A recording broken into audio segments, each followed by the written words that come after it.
This is Aisle 42.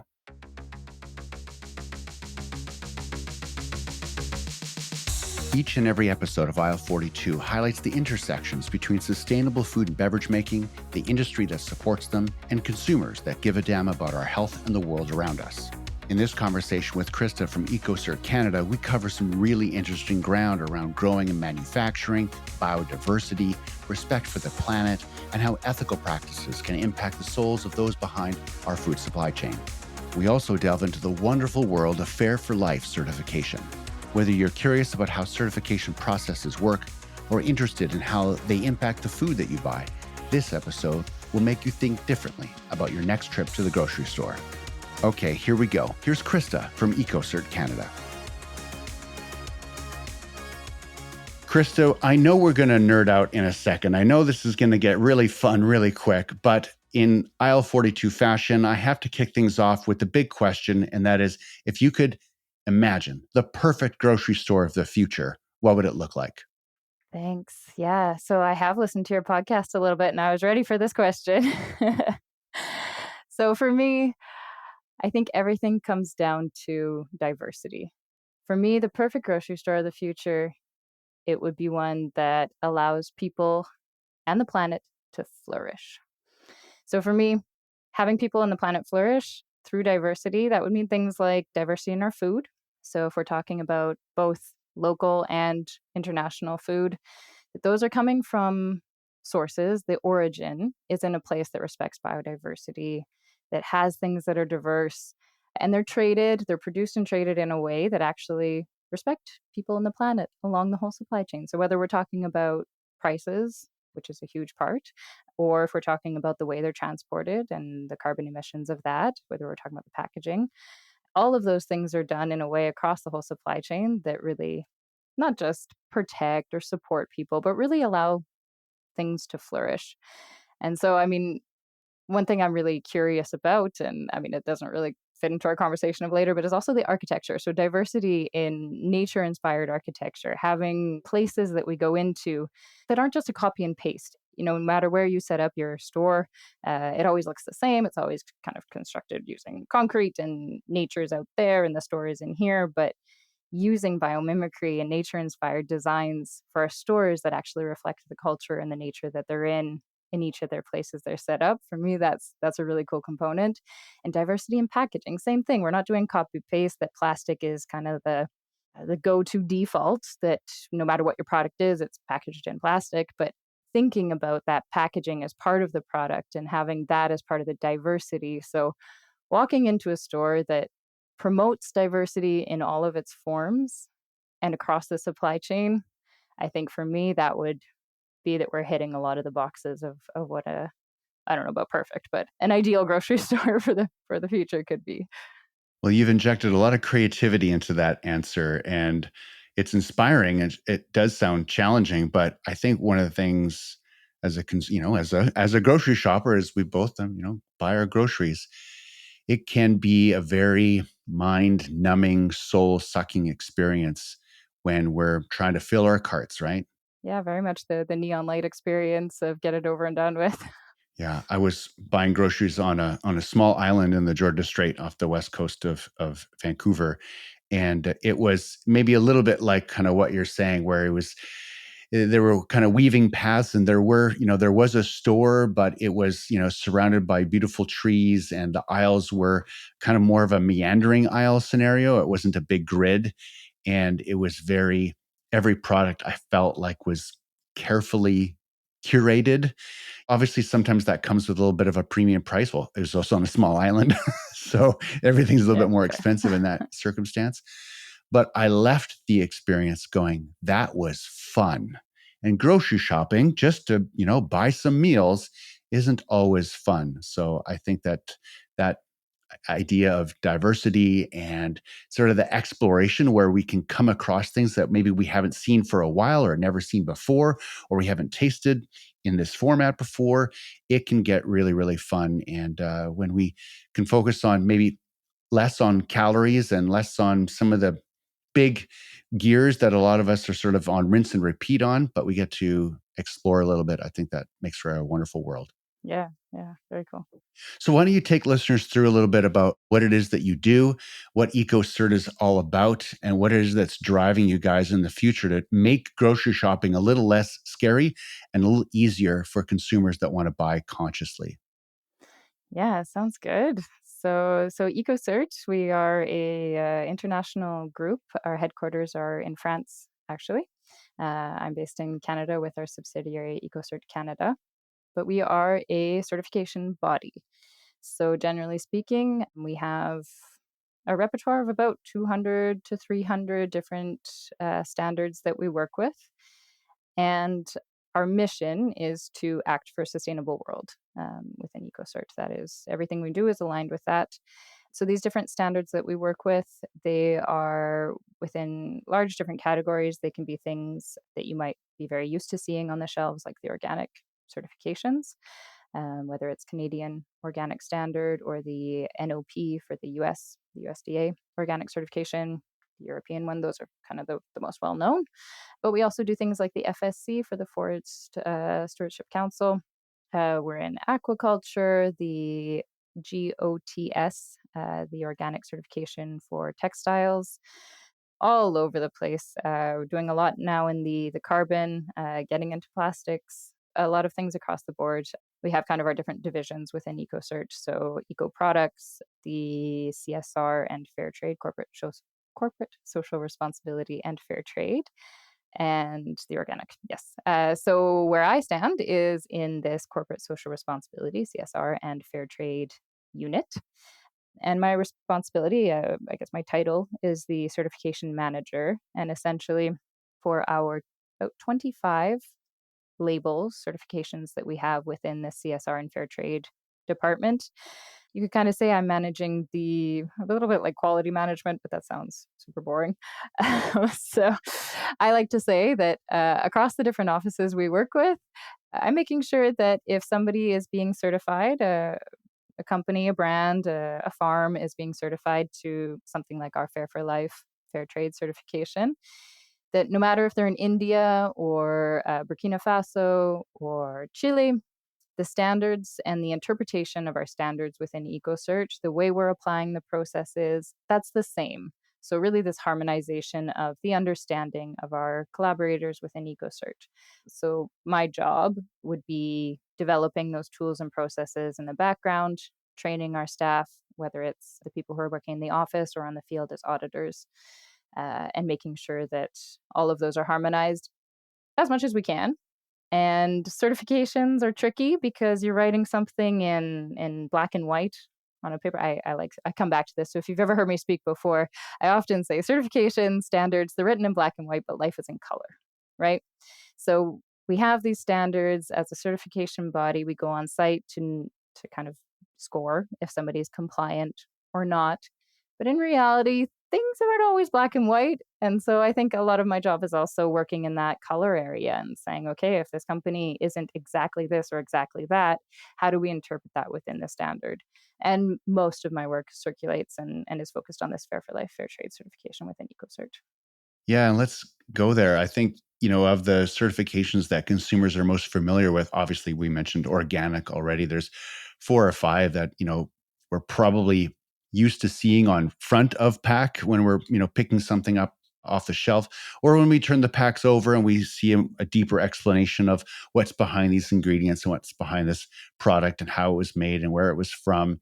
But it's the Fair for Life Fair Trade certification that I think is really interesting. We have talked a little bit about it on aisle 42 along the way, but when consumers are kind of learning about Fair for Life, can I ask, like, what's the feedback you guys are getting? Where are consumers landing with?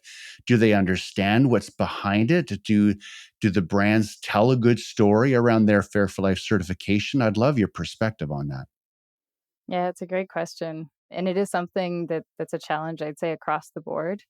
Something like even organic, the understanding of what that truly means can get a little blurry and they are kind of focused. Something like non-GMO, they've had a lot of success because it's very clear. The logo says what it is, what it means.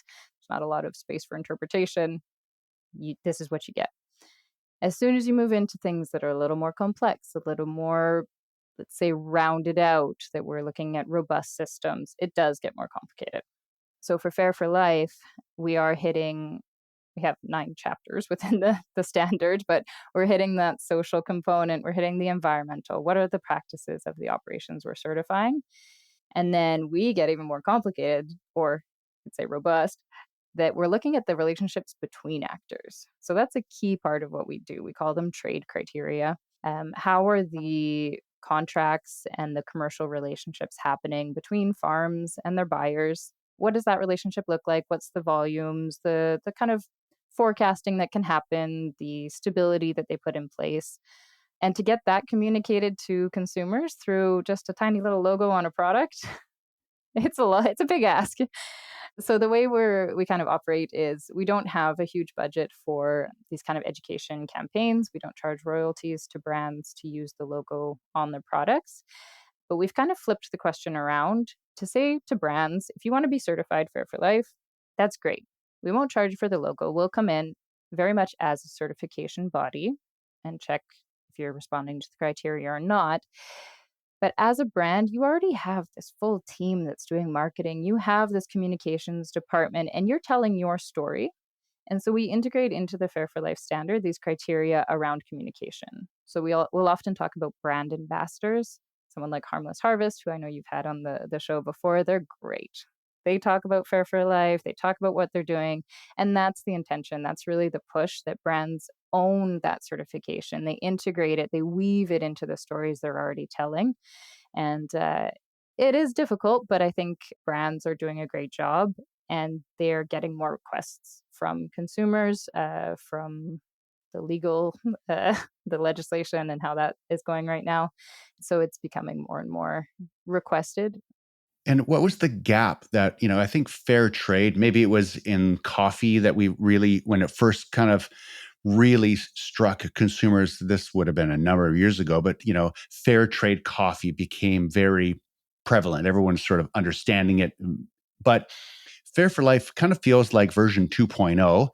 And it's certainly, and you alluded to it, it's more about the relationships. And in Harmless Harvest's sake, it was about the farmers and their buyers and their sort of the people in the system that help bring coconuts to a food company, and sort of there's a number of people along the way that make that happen. And they're all businesses, they all play their part, but it's a level of transparency where the consumer can say, oh, everyone's being taken care of, there's respect, there's living wages, there's aspirations to, especially on the farming side, like make their life and their improve their well-being. But as soon as you get into a layer, like a second layer, consumers can sort of start to tap out like, hey, I just wanted something that tasted good, or I just wanted something I could afford, or I need twice the volume of that because I have 5 people to feed. I just would love to know, do you feel like there's still room for brands to really celebrate these certifications, or is it just too much? No, I don't think it's too much. I think for sure people want to know, are the people being treated well? And without knowing all of the details on how a floor price is set, how much of the fund is going to this one or that one, and how the fund is being used. I mean, those are great things for people that want to take it really deep.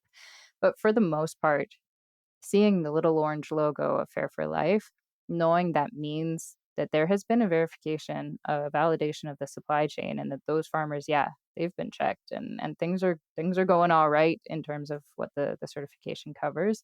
I mean, for a lot of people, like you say, that's enough. And I think the logo does do a good job of that, and brands can kind of, I feel like they have a good pulse on their consumer base as well, and being able to sort of put the needle where they need to in terms of the depth of, I guess, explanation that goes into to what's behind the logo. And I mean, you mentioned the front of pack, and it's a great point because one of the things that I think Fair for Life is well known for, or that sets us apart, is that actually we have the highest threshold. We have the highest percentage of ingredients that need to go into a product to use the logo on the front of pack. So if you see that Fair for Life logo on the front of a package, it means that at least 80% of the product is coming from Fair for Life sources. And the other fair trade certifications are not that high. So it does mean we are less visible when you're walking along a grocery store aisle and you're looking at those products. So it is for sure a different communication piece, and you kind of got to pick up that product and look on the back and look on the side. And yeah, the logo can be used for above 20% on the side of or back of package, but it does mean sometimes we're less visible. And that's been applauded because it means we're, quite strict. And if you see it, it means it's a very high percentage product. But it also means for consumers, you got to do a bit more homework. That's interesting. Yeah, I didn't know that piece of the puzzle. Fair for Life certainly signals to consumers that there's a level of trust that isn't found in a lot of food, which makes probably both you and I very sad to know that the grocery store shelves are full of so much product, so many ingredients that don't have that level of transparency, that don't take their supply chain into consideration. And I think when consumers make choices that they feel better about, that adds on to the layer of, oh, and this also tastes good, or my family also loves it. And it kind of creates a level of maybe a little bit of pride, maybe a little bit of that feel good feeling, where when we know we're filling our shelves and our pantries and our fridges with products and whole foods and processed foods and things that come from all over the world. I was just talking to someone this morning about bananas. I was just And going to bring up bananas. yeah, Yeah. bananas. It's a hot one.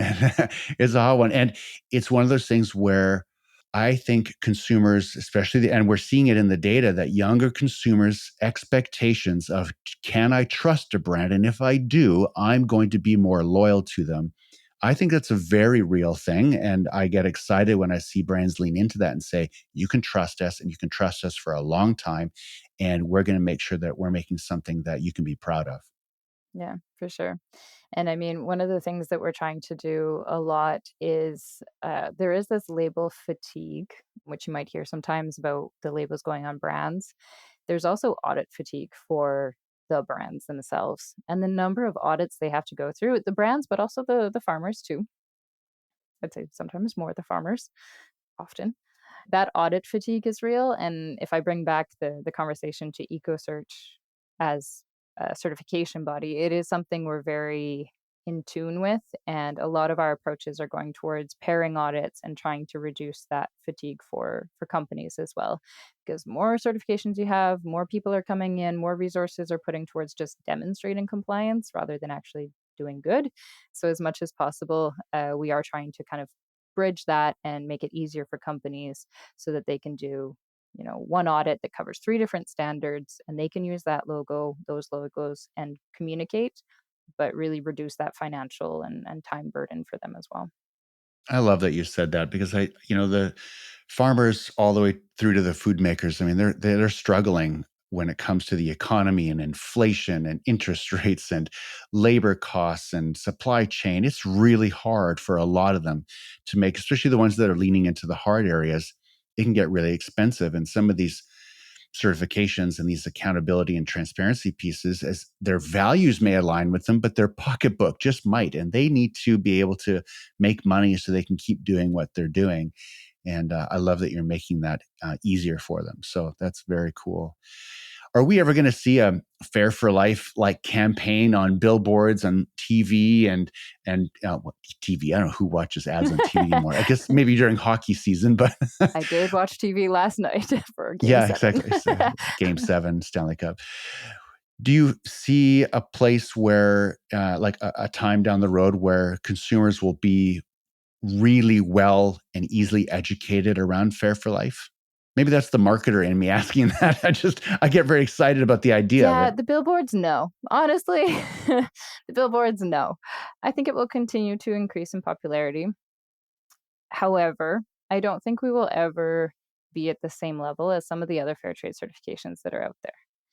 And I say that for a couple of reasons. We're different. If we were the same, we would not have a reason to exist. We do have some pretty, I'll say, stringent criteria regarding eligibility.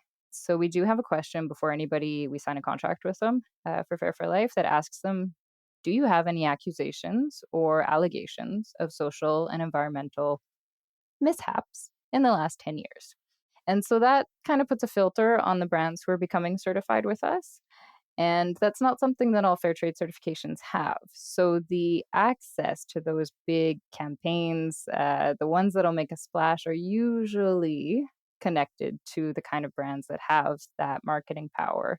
And the brands we're working with are generally a little smaller, or not always, but they have a clean history. Or if they don't have a clean history, they've demonstrated sufficient work to correct the damages and ensure they don't happen again. So we will remain a smaller one. And I don't think that's a bad thing. But the brands we are working with are the committed ones. They're being well known now for things, yes, with the fair trade and the Fair for Life that they're doing, but also the other initiatives they have, whether it's on the carbon front, the regenerative, organic, whatever it may be. And I think that can be a good thing. Are there any standout brands, any ones you can give a shout out to that you feel like the work that they've done in the fair trade and Fair for Life movement, that you feel like they're remarkable at what they do? I don't know if I'm allowed to as a certification body. I don't know. I just asked you. That's your problem. You don't have to answer that. Well, I kind of have to mention Dr. Bronner's. They are, I mean, they were pivotal since the very beginning, before it was even EcoCERT who was working with Fair for Life from the very, very beginning. And yeah, their supply chain is incredible, and they've done great things to help keep the standards strong and working with the Fair for Life standard throughout the years. So they've for sure been a key partner throughout the years with our US market, especially. That's great. Wonderful. Well, thank you for the time, for kind of going behind the scenes a little bit, for the consumer's sake and for the sake of all the people that care about the food system and making it a healthier one and a more transparent one. I think that's where the battle will be won in the food system, with transparency. And though some brands that are certified in certain things that I don't quite fully understand, and I think probably the best example of that is, was talking with Krista O'Leary about my concerns around Nespresso being B Corp certified. And she reminded me, she's like, you know what? Perfect is the enemy of good. And just the more companies that are willing to go through levels of transparency and improve, we should probably try to find ways to, be grateful for that and celebrate that, and just continually, make that baseline higher and higher and higher. And if I may, yeah, just on that point, it is something we consider a lot, both within EcoCert and through the Fair for Life standard, is that we have offerings that are varying degrees of, say, robustness, or the ways they're working. And through the Fair for Life standard, we say, if you're already certified Rainforest Alliance, like, that's great. You can be considered compliant, or we can accept that as part of the standard. So let's build on what you already have and then complete it with a complementary kind of add-on. And I think that's a really cool part of how the Fair for Life standard is created, is it's helping operations to take that next step, but without necessarily doubling what they've already done. Yeah, so important, isn't it? I think it's great. So where can people learn more about what you guys are doing for the food system? Oh, well, great last tag. Fairforlife.org. Our new website is going to be launched before the end of this year. I don't want to set a specific date, but before the end of this year, we're getting a new website. So hold on to your hats. That's coming, and I'm very excited to see it published in the coming months. Yes, fairforlife.org will have a great database where you can find all the brands who are certified and all the different operations that are working with us that are Fair for Life certified today. I love it. Good deal. Krista, thank you for the time and for all that you and your team are doing to make the food system a better one. Thank you. I hope you enjoyed learning a little bit more about organic and fair trade standards. And to learn more about everything that Krista and EcoCERT are doing for people on the planet, go to fairforlife.org. Okay, that's a wrap. But before I let you go, I'd love to hear from you. If there's a food founder or a food industry professional that you'd like to hear on the Aisle 42 podcast, let me know. Just email corwin@ethicalfoodgroup.com. All right, thanks for being an ethical shopper, a conscious consumer, and a dedicated listener. I'll see you in the future.